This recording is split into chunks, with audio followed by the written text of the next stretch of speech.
I did this project to take a closer look at Painter's perspective tool, which is new in Painter X3.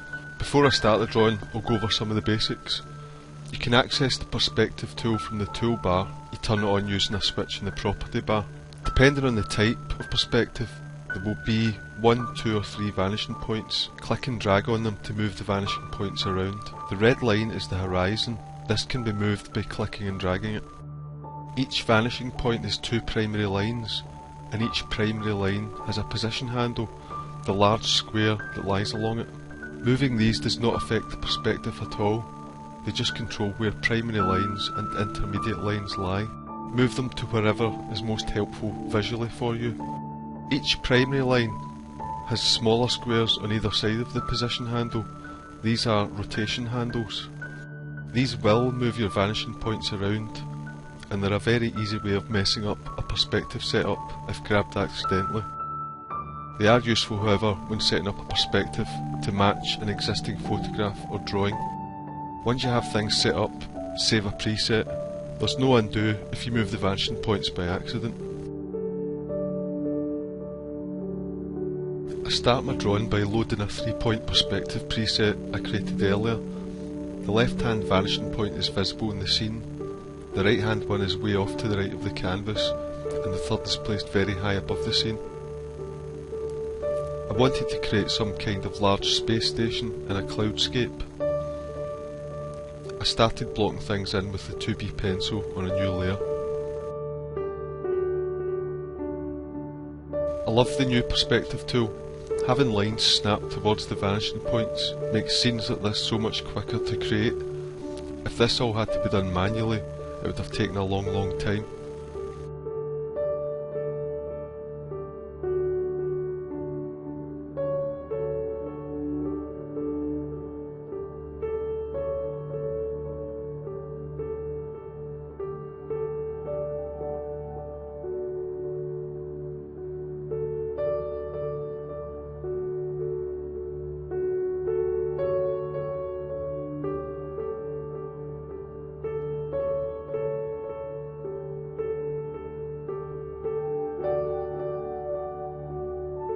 I draw construction lines for parts of the structure that will be hidden later, but which do help place lines that will be visible.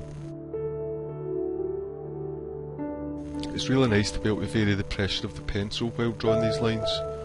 It takes me back to when I was a student and we had to create technical perspective drawings from plans, elevations and sections on old drawing boards.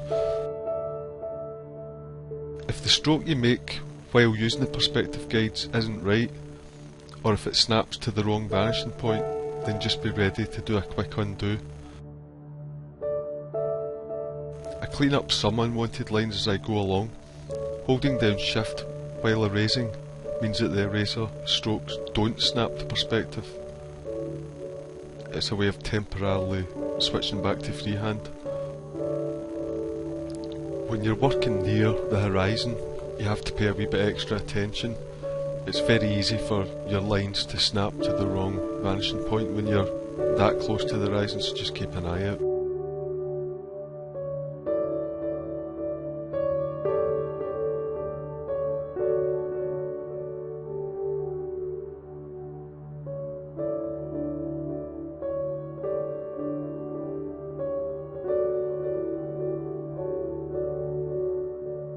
To find the centre of things in perspective, I switch to the straight line tool by pressing V on my keyboard, and I join diagonally opposite lines.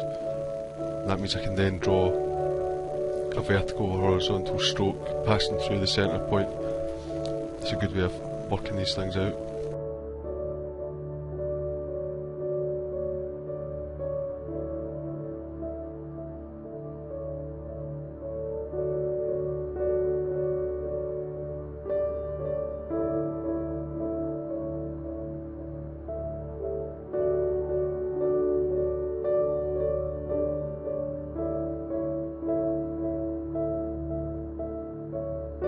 I was originally planning to have some sort of crane sticking out from the station here,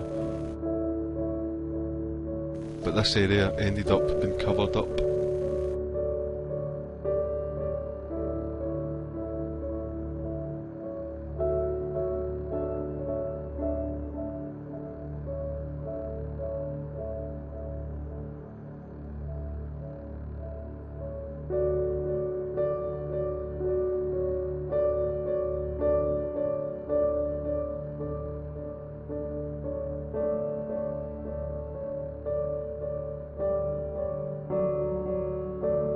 Here I'm drawing temporary guidelines to create curves for hanging ropes or chains.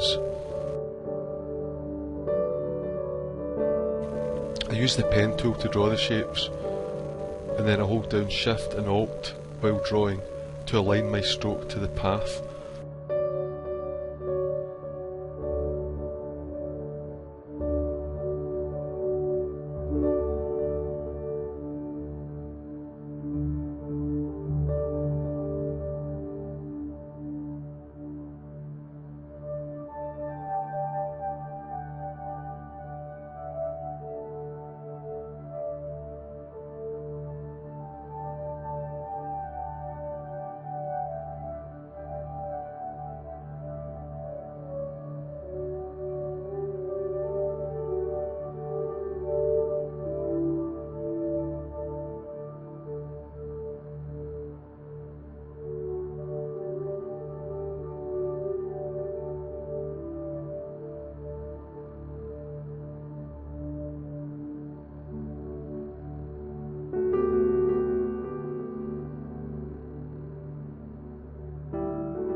Sometimes it's best just to eyeball things and not get caught up too much in making it perfect. Creating quick temporary layers is something I do all the way through this drawing. Create them quickly, use them, delete them.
I add a second perspective setup for a large floating spaceship.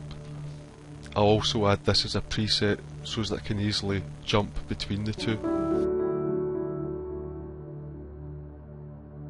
Later on, I add a second smaller but nearer ship, and I push this one way back in the scene.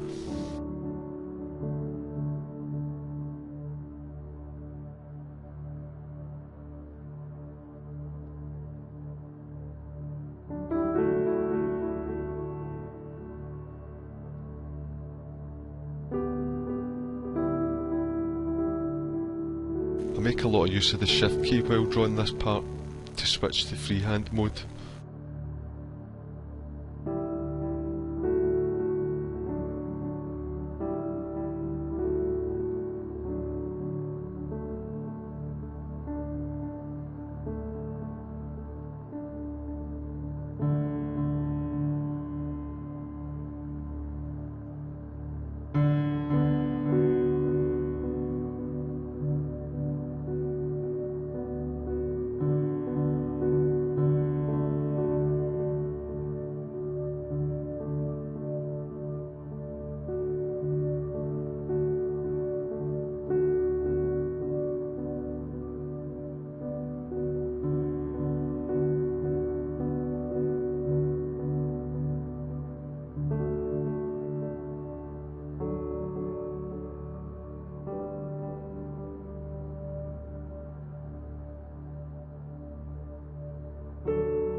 I fill a new layer with a grey tone and then add another layer to start blocking in the darker side of objects.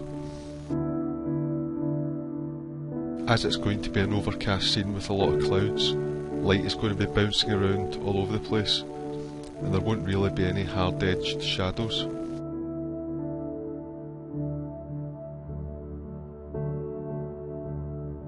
Overcast grey skies are something I'm very familiar with.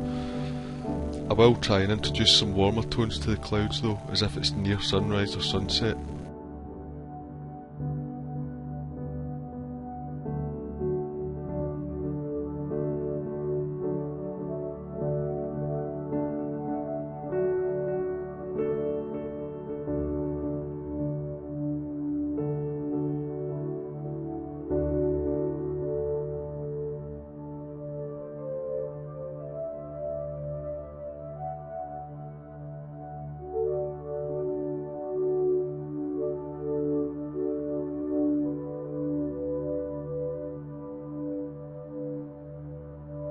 Now I add a layer for darker shadows, and I create these by using Painter's Real 2B pencil, using hatching to slowly build up and control the values. You can see that I'm building up the shadow in passes, getting just a wee bit darker each time.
Here I decided to darken the whole scene a little more.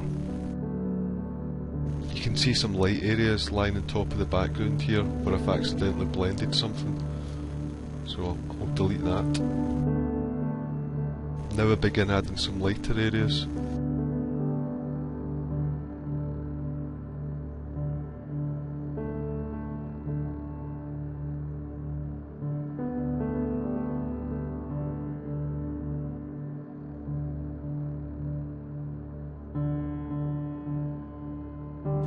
Turn the line work off from time to time to see how things look without it. It's time to begin blending, so I tidy up my layers by collapsing them together with Ctrl+E.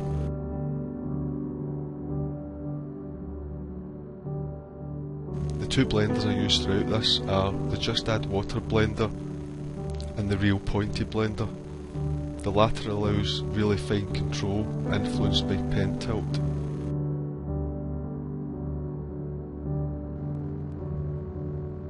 All of the blending is done in a new layer above the line work.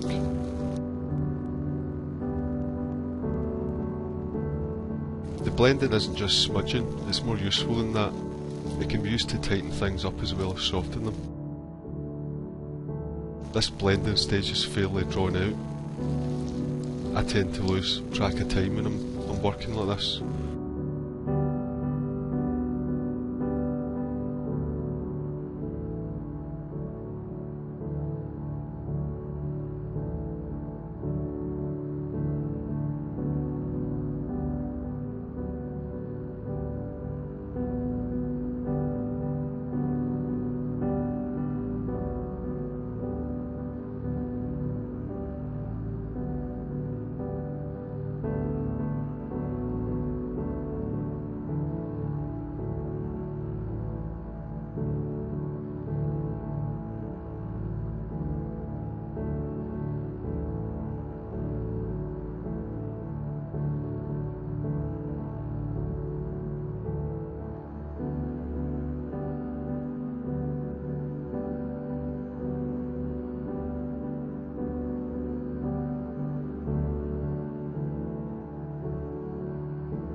create some selections for areas that I want to get much darker than the rest.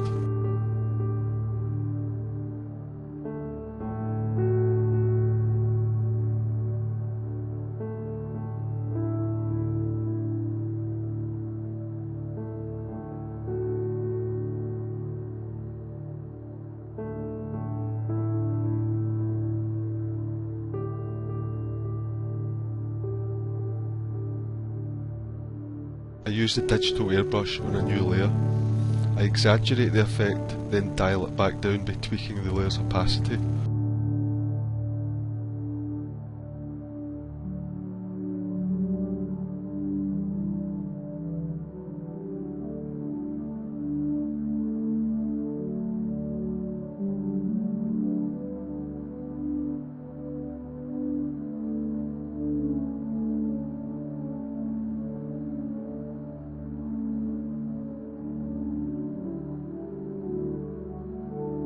I also make a selection and save a selection of the side facing surfaces, and then these bits could be made a bit darker.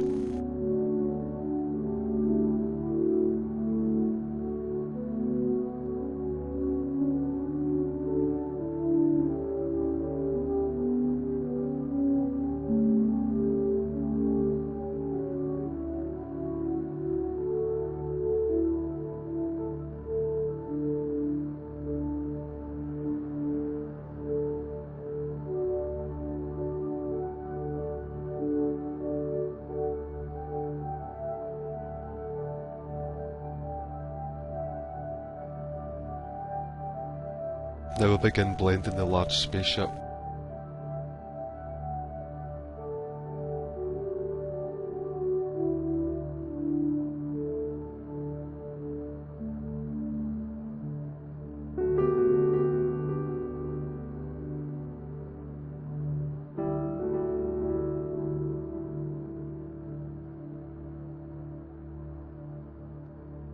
Even though it's too overcast for hard edge shadows, I want to suggest some cast shadows in a few areas.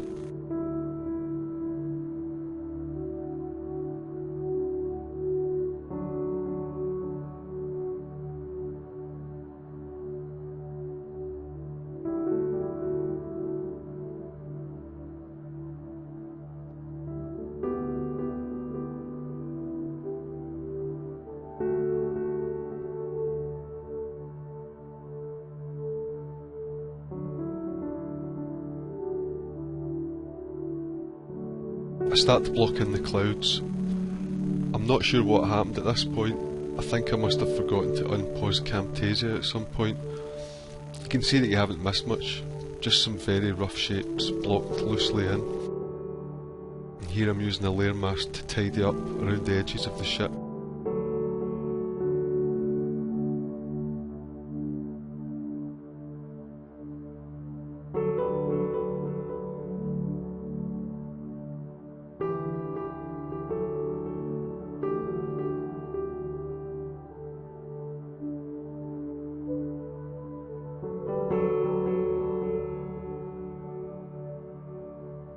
Now I'm adding in some really scribbly pencil marks in the clouds that can then be blended.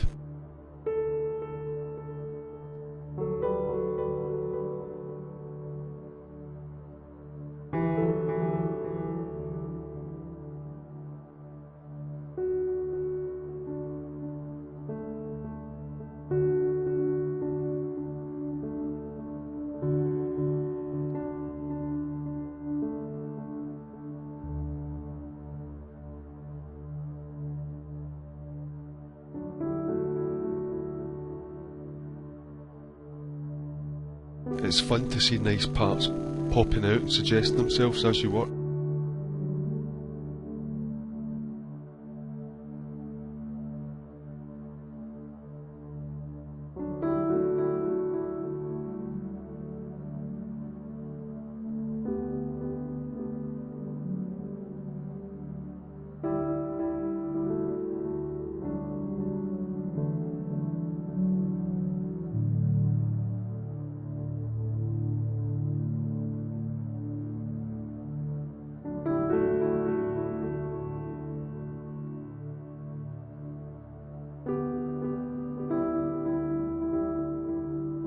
create a selection of the whole space station to separate it out from the ship.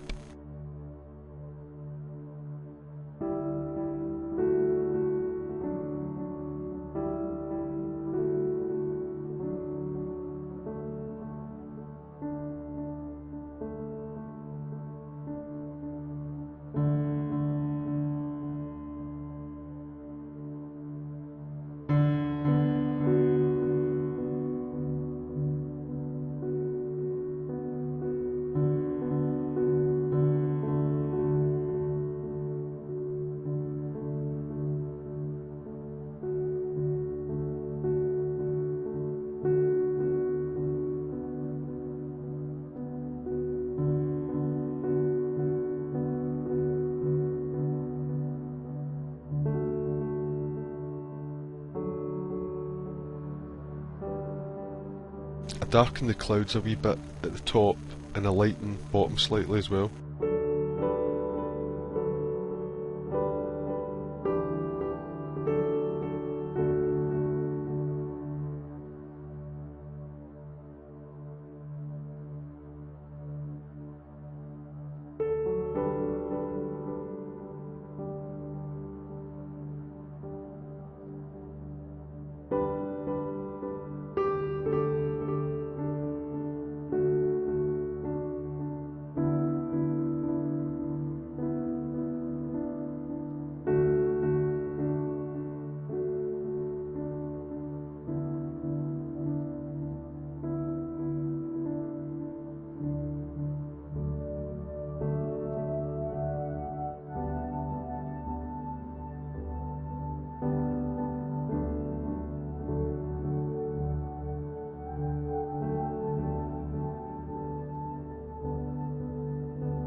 I had a pen drawing in my sketchbook that I decided to incorporate into this, so I scanned that in. I changed the layer mode to multiply just to work out its initial placement and size, and then I used auto select using image luminance to make a selection. I can then fill that selection with black on a new layer. This gives me the line work that I can colour under without using layer modes like multiply. This ship was influenced by Iain McQue's amazing paintings. I love the cobbled together look of them and their tiled house-like roofs.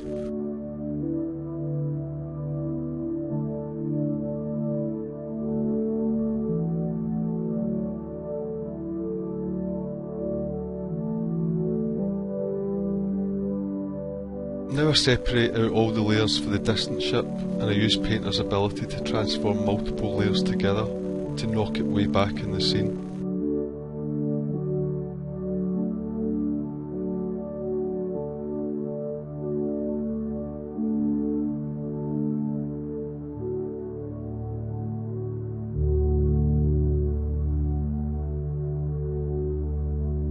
Often I'll make selections before painting. I tend to hide the selection to prevent it being distracting though.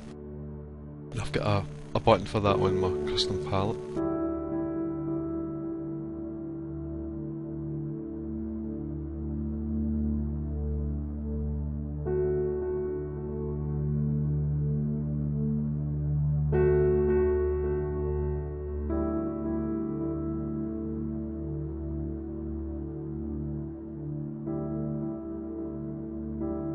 I turn on my original perspective guides and I start adding a mid-grey blue to surfaces facing upwards to represent the skylight you get when it's overcast and the sky acts like a giant softbox.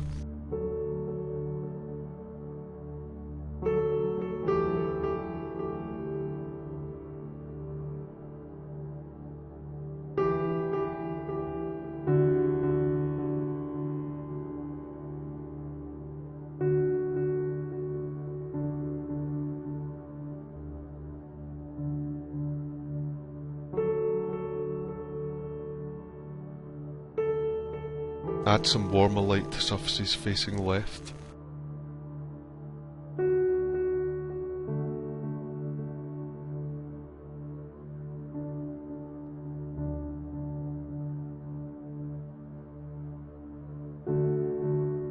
I tidy up around the foreground ship and then add some warm and cool light to it.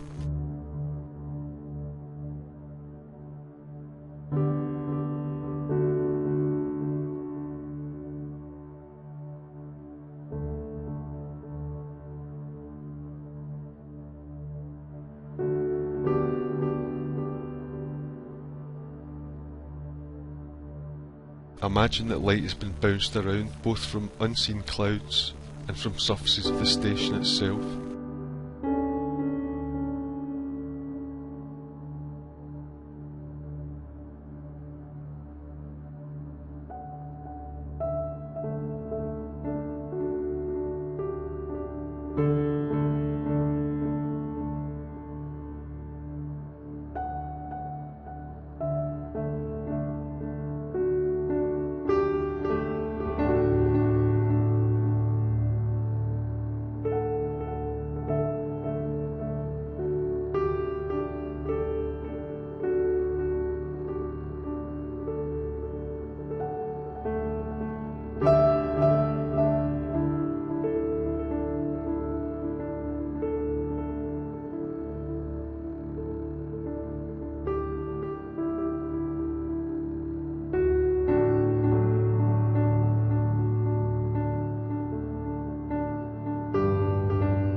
I use another layer mask to tidy up around the ship.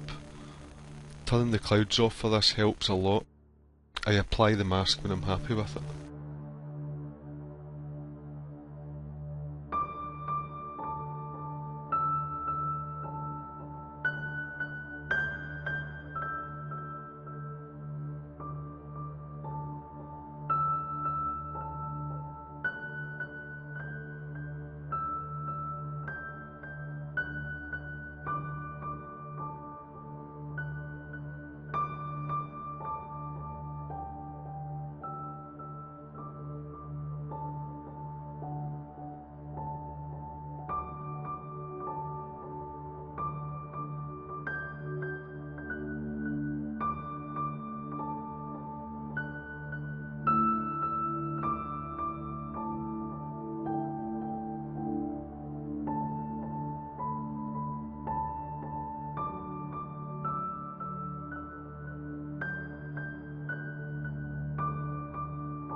Then it's back for more drawing and blending.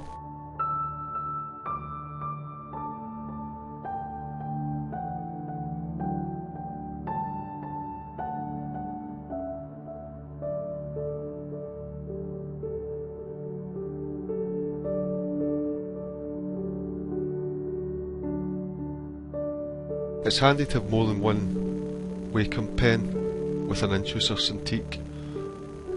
Each one will remember a different brush. So I have one set to use the pencil and one set to use the blender. And that lets me focus on the drawing without having to, hunt around the screen to click on things.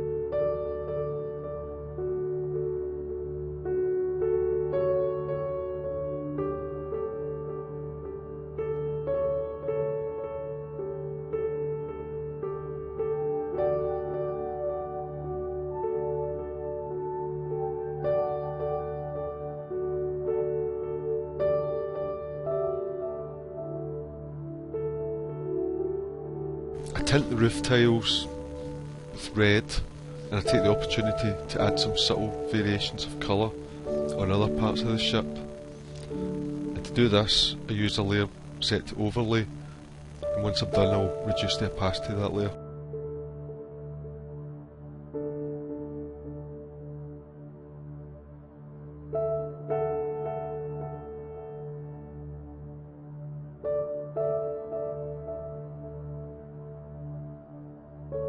Overlay is a good mode to use for things like this.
I'm ready to start working on the Cloudscape again.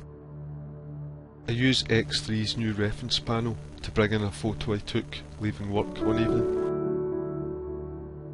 I'm using it mainly for inspiration. I like the darker areas of cloud contrasting with the lighter sky behind it, and I want to incorporate a feel of this in my painting. I also want to place areas of fairly light sky where they will contrast nicely with the darker areas of the two vessels.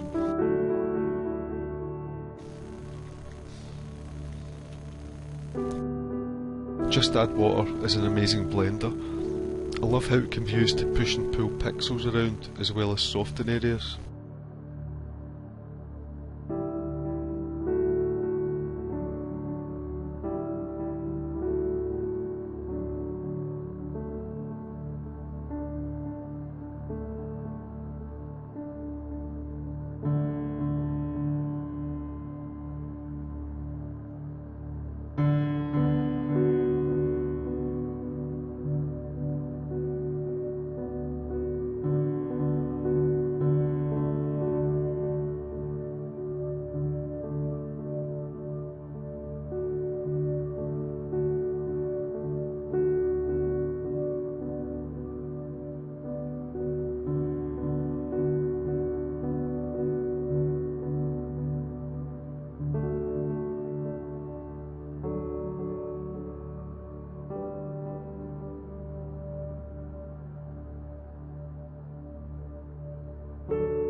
this point I wanted to add some atmospheric perspective to push the larger ship further into the background.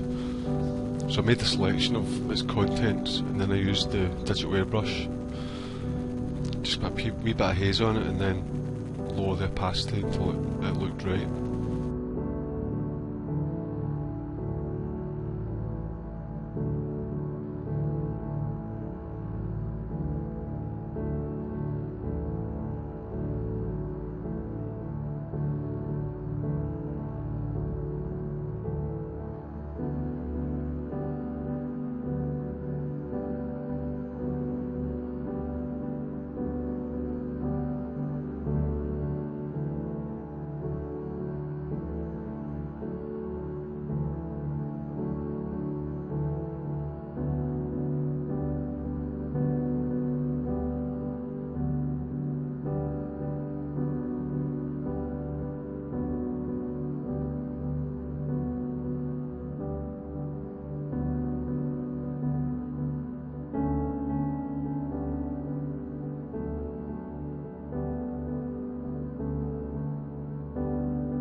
After adding the lights and windows, I give the station itself a small bit of atmospheric perspective, just to give it a wee bit of depth.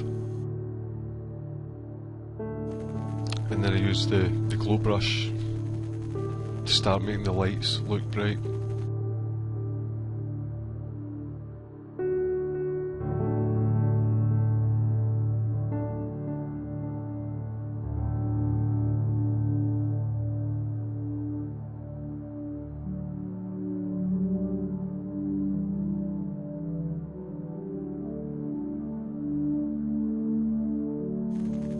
also use the glow brush to brighten up the areas of the sky to contrast it with almost the silhouette of the spaceship.